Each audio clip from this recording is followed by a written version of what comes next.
Do you never feel like you're getting good value out of the products you buy?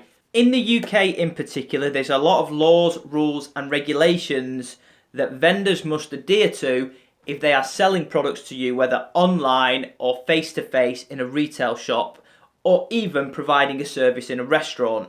If you aren't happy with the service and if you aren't happy with the product that you've paid for, then you have rights as a consumer to get a refund if it's reasonable and practical to do so. And you certainly have a right to expect that the goods and services are up to an expected basic level and standard. Never underestimate the power of a letter in addressing your complaint and making sure that you get what you deserve. So here's a few tips for you on writing a complaint letter and make sure that you get the value you deserve from your products and don't come up shortchanged. Let's do it.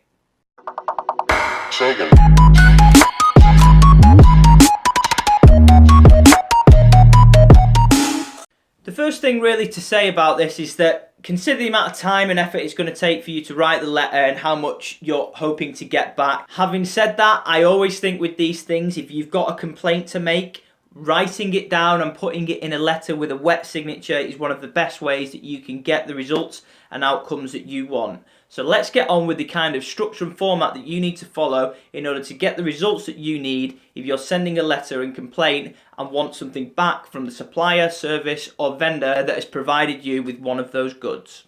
First thing I do with my letter, obviously you need to find out who it's being sent to and send it to either the customer service or a specific complaints department if you've got it. But the first thing that I do, and there's templates here that are included that you'll be able to download, but the first thing that I do is I make sure that it says complaint across the top of the letter in bold writing, so they are very clear this is something that you are not happy with and it's something that they're going to have to remedy, and it's not just a general letter. Big bold writing, complaint, clear at the top. Number two, what you need to do is get very clearly and concisely to the issue. If, for example, I bought this watch and this watch is broke, I would want to put something along the lines of, "Dear Sir or Customer Service Department, I recently bought this watch on the 10th of June 2016. The watch has currently stopped working." Clear, concise, you've told them what the issue is and you're about to move on to what you want the remedy to be. What you may also wish to add here is a level of detail around the watch. You've noticed that it was running slow at the beginning and any other details that you think make this product or service not fit for purpose. Short narrative, 3-4 lines maximum, straight to the point. Let them know that you are not happy with a certain level of service. Depending on how big a complaint it is, you might want to expand on that a little bit, but the next thing that you need to be very clear on here is you need to go into detail about what you want them to do. So for me, this might be, "Dear Sir, I bought this watch on the 10th of June. I noticed it wasn't working very well at first and it seemed to be falling behind by 5 minutes. It's currently the 11th of November and the watch has completely stopped. End paragraph, new one. This watch cost X amount of money and this is not fit for purpose. The watch is not up to standards and specification and therefore I expect, as it's within the 12-month grace period or warranty period, to replace it with a new watch." Be expressly specific here. You don't want to be saying you want them to repair it if you want a new watch. You want to be very clear about what you want. So you've addressed what the issue is and you've asked for the remedy. It can be useful here sometimes if, for example, you've incurred costs as a result of the action, to include details in the next section of the cost implications that have incurred to you. And then you need to attach and say that you're attaching any accompanying evidence to say that you have bought the watch and it shows that you purchased it and who you bought it from and which, I don't know, dealership or shop you bought it from or where the service was delivered.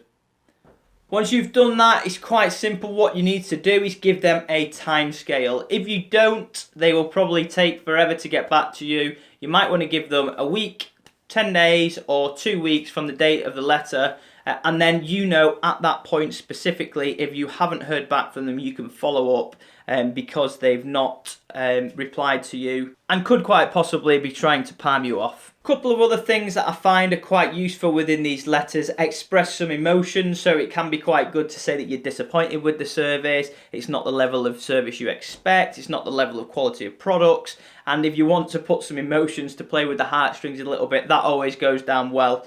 Finish it off with a nice courteous sentence to say you appreciate them looking into the issue. Thanks for them taking the time, and it always helps to thank people. I find this with emails or letters in advance for the time that they've taken or are going to take to fix your problem. With that being said, I hope this has provided you with the information you need. Remember that you should expect high standards from products and services. You have rights, you have entitlements, and if you follow this structure and plan, I guarantee you, with a wet signature at the end, you'll be one step closer to making sure that you get the goods and service that you deserve as a consumer.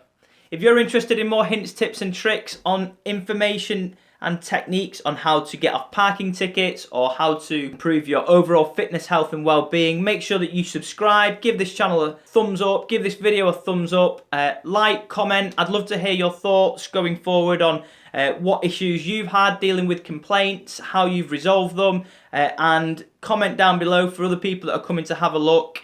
As always guys, stay educated.